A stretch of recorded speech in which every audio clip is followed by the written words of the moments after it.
the world.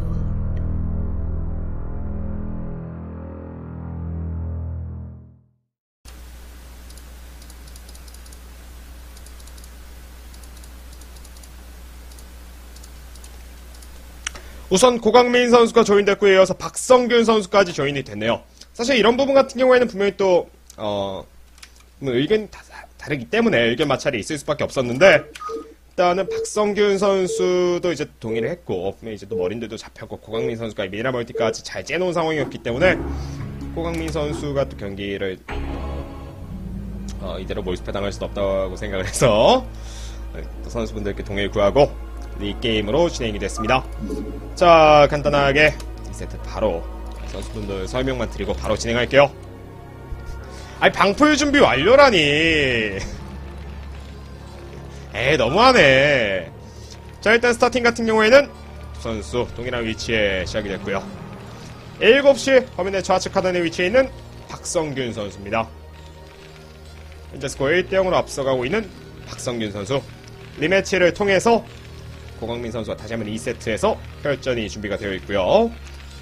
이전 세트는 아니고요. 재경기 되기 전에 고강민 선수 컴퓨터에 살짝 문제가 있었는데 원활하게 풀려서 정말이지 다행인 고강민 선수 간시에 위치해 있습니다.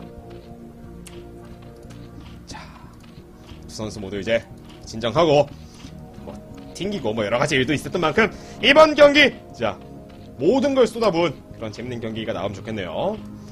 사실 이제 두 선수가 아는 사이고 또 한솥밥을 먹었던 사이기 때문에 막 BBS 이런 빌드 나오지 않을 것 같은데 사실 이번 리그에서 좀 전략적인 플레이가 좀 안 나오는 게 아쉽긴 해요. 이전 세트 구성훈 선수가 아까 김성현 선수 상대로 또 원팩 원스타도 쓰고 하나 먹고 빠르게 스타포트도 가져가고 나름대로 재밌는 경기 양상이 나왔었는데 은근히 이번 대회 또 전략적인 승부수가 나오지 않는 건 좀 아쉽긴 하네요. 제일 기대했던 그 하늘 선수의 변칙적인 움직임도 나오지 않았던 건 좀 아쉽기도 하고요. 자, 일단 고광민 선수 12한마당. 일단 이번 세트는 어쩔 수 없이 한마당 지역에 추가적인 해처리까지 건설이 되고 있고요. 상대방에게 이전 재경기 되기 전에 매치포인트에서의 준비해왔던 전략 자체가 상대에게 걸렸기 때문에 어쩔 수 없이 한마당 지역에 해처리가 건설될 수밖에 없었던 고광민 선수가 되겠습니다. 박성균 선수 본진 지역의 베럭스 이후에 추가적인 서치 통해서 고광민 선수의 본진 지역으로 향해주고 있고요. 두 선수의 일꾼이 나란히 센터 지역에서 마주쳤습니다. 사실 엠베러시 이후에 생더블까지도 준비가 가능한 전장이긴 한데 박성균 선수가 그런 좀 변수가 생길 만한 플레이를 또 선호하지 않다 보니까 일단 베럭스 이후에 침착하게 서치를 보내주고 있고요. 고광민 선수는 초회철입니다. 사실 이전 세트는 분명히 고광민 선수가 변칙적으로 잘 움직였다고 볼 수가 있는 건데 결국 이 매치포인트 같은 경우에 이렇게 투회처리 플레이가 강제가 될 수밖에 없어요. 매치포인트가 아니라고 해도 2인용 전장 같은 경우에는 고광민 선수가 좀 이제 고광민뿐만 아니라 저그들이 투회처리가 좀 강제가 될 수밖에 없다는 그런 특징이 있기 때문에 자, 어떤 식으로 풀어가야 될지. 사실 4인용 전장 같은 경우에는 추가적인 스타팅 멀티 가져가기가 또 용이하다 보니까 럴컬 언덕 지역에도 진해줄 수도 있는 거고 그럼에도 불구하고 그거랑 다르게 또 이제 2인용 전장은 추가적인 스타팅을 먹기도 좀 애매하고 추가적인 멀티를 가져간다고 할지라도 수비가 다른 맵에 비해서 좀 어려울 수밖에 없기 때문에 투의 처리로 주도권을 잡아오는 플레이가 나올 수밖에 없다는 거. 자, 일단 고광민 선수 앞마당 지역에 레어까지 준비가 되어가고 있고요. 박성균 선수 앞마당 지역에 커맨드 센터까지 건설이 되고 있습니다. 김성현 선수와 구성훈 선수의 경기는 김성현 선수가 패승승 스코어로 승리를 거뒀고요. 자, 여러분 추천하고 즐겨찾기 안 누르신 분들 한 번씩은 좀 공짜이기 때문에 눌러주시면 감사하겠습니다. SB 돌려가면서 고광민 선수의 본진을 꼼꼼하게 파악을 해주고 있고요. 고광민 입장에서는 이제 또 이전 세트 상황이 꽤나 괜찮았음에도 불구하고 본인이 또 드랍이 되다 보니까 많이 아쉬울 수밖에 없는데 이번 세트 확실하게 내가 이거 드랍 되기 전에도 내가 이긴 건데 이번 세트 내가 이기고 만다 이런 마음가짐 보여줄 필요가 있겠죠. 사실 이제 스릴 클랜 리그라고 이제 또 제가 했던 그 스타크래프트 클랜 리그가 하나 있었는데 거기서도 이 고광민 선수가 김성현 선수와의 테란전이 나왔던 적이 있어요. 그 맵에서는 좀 그땐 좀 허무하게 무너졌던 감이 없잖아 있었는데 오늘 박성균을 꺾어내고 4강까지 진출해서 김성현과의 리매치를 또 성사를 해야겠죠. 입구 지역에 벙커까지 건설되고 있는 박성균 선수고요. 결국 상대가 최철이기 때문에 이 변수, 처음부터 치고 들어오는 이 고강민의 과감함만 막아낼 수가 있으면은 내가 좋다 나쁠 거 없다, 박성균 선수가 판단을 내렸습니다. 자, 저글링 안쪽까지 들어오는 시점에서 이런 거 저글링이 돌아갈 만한 길목에다 썬플라이 디포스 지어버리면서 저글링의 움직임을 차단시켰습니다. 고강민 지금 정말 가난하거든요. 앞마당 지역에 붙은 일꾼 보시면 아시겠지만 지금 온리 저글링이라고 해도 과언이 아닐 정도로 저글링이 꽤나 많은 투자를 해주고 있는데 박성균의 블로킹이 좋아요. 디펜스가 정말이지 화려합니다. 철벽이라는 느낌이 확실하게 박성균 선수의 수비력이었고요. 벙커가 있기 때문에 침착하게 머린 뒤쪽으로 빠지면서 이야, 괴력인데요 박성균. 고강민 선수가 진짜 튕겼던 게 너무 아쉽겠어요. 아니 어떻게 이전 세트 거의 뭐 6할까지는 뭐 잡았다, 6할 능선을 넘었다고 볼 수가 있었던 경기였는데, 와, 박성균 선수가 2세트 방심하고 있었다가 재경기된 이후에 정신 차렸습니다. 완벽하게 고광민을 사지로 구석으로 몰아넣었어요. 투에처리 빌드, 이제 뮤탈리스크가 화면상에 나오고 있는데 분명히 뮤탈리스크가 나온다고 할지라도 그 타이밍 차이가, 이어지는 그 자원 차이가 점점 벌어질 수밖에 없죠. 좀 간단하게 설명을 드리자면은 투에처리 뮤탈리스크를 쓸 경우에는 본진 지역의 미네랄 9덩이에 드론이 1대1 빌로 붙어있고 앞마당 지역 미네랄에 드론이 한 3개에서 4개 정도 붙어있다. 이럴 때는 추가적으로 3회 처리까지 건설하는 게 가능한데, 그렇지 못할 때는 추가적인 3회 처리까지 건설하기 어렵거든요. 그리고 또 아쉬운 점이 2회 처리 같은 경우에는 결국 처음 나오는 뮤탈리스크가 9뮤탈이 아니고 6뮤탈이기 때문에 터렛을 은근히 못 깹니다. 이런 점도 2회 처리 뮤탈리스크의 특징이라고 볼 수가 있어요. 자, 일단 베럭스가 있는 곳에서 재미를 좀 봤습니다만은 결국 커맨드 근처에는 터렛들이 박혀있겠다. 센터 지역 치고 나가면은 결국 썬큰 지을 돈이 없는 고강민은 따라와야 된다는 거. 자, 박성균 선수가 과감하게 센터 치고 나가면서 고강민의 뮤탈리스크를 끌어들이고 있습니다. 박성균 선수도 일단 언덕 지역, 상대방의 시야가 좀 어두운 곳에서 이득을 챙겨가고 있는데, 이런 식으로 시간 벌어주고 결국 앞마당 지역과 본인 지역의 수비가 활성화되고 나면은 자연스럽게 박성균 선수의 페이스가 될 수밖에 없는 거예요. 박성균의 머리 숫자 줄어든다고 할지라도 고강민의 뮤탈리스크도 그만큼 줄어들 수밖에 없는 거고요. 저도 이번엔 잘 잡았네요. 센터 쪽에 나왔던 박성균의 머리 매직들을 한번 깔끔하게 끊어냈던 고강민 선수였고요. 이게 박성균 선수도 투베럭스가 꽤 오랫동안 지속이 됐기 때문에 아직까진 빈틈이 있습니다. 터렛이 완성되지 못했다는 그 약점을 지속적으로 괴롭혀줄 필요가 있는 고강민 선수인데요. 머린들이 달려오고 있습니다만은, 총을 난사해주고 있습니다만은, 고강민 선수는 여기서 아프더라도 더 이득을 챙겨가야 되거든요. 자, 터렛이 너무나도 거슬립니다. 이야, 고강민 선수도 컨트롤 정말 좋았는데 박성균 선수도 의지의 리페어, 터렛 끝까지 지켜내면서 침착하게 숨을 골라주고 있었고요. 이젠 베럭스가 4개까지 완성이 됐기 때문에 고강민이 아까만큼 신을 낼 수는 없습니다. 결국 이거 마감만 내면 자연스럽게 박성균 선수가 경기 잡는 거고요. 고광민은 여기서 추가적인 이득을 보는 정도가 아니고 끝을 내야 된다는 건데 아직까지 업이 되지 않은 모습. 베럭스 1단계 파괴시켰고요. 좋네요. 사실 박성균 선수의 터렛 위치가 그렇게 좋진 못해요. 아래쪽에 터렛들이 또 이제 건설되어 있기도 한데, 매치 포인트 같은 경우에 이제 또 그 터렛에 박아야 될 만한 이 본진이 넓다 보니까 수비해야 될 범위가 넓다는 거고, 자연스럽게 이렇게 막아야 될 공간이 넓어진다는 거.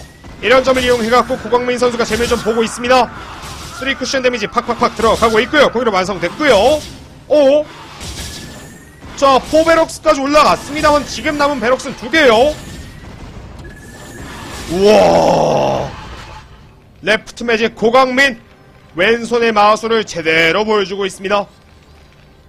브라브라 터렛 밀려가고 있습니다만은 처음 나갔던 병력들이 싸우면서 베럭스 지역의 터렛들을 좀 먼저 건설해 놨으면 어땠을까 싶은데, 좀 아쉬운데요. 결국 베럭스 지역의 터렛들만 이게 미리 건설이 되어 있었다면은 고강민이 본진 지역의 이 터렛들을 뚫고서 일꾼을 견제한다고 해도 앞마당 지역 자원 저활성화되어 있겠다.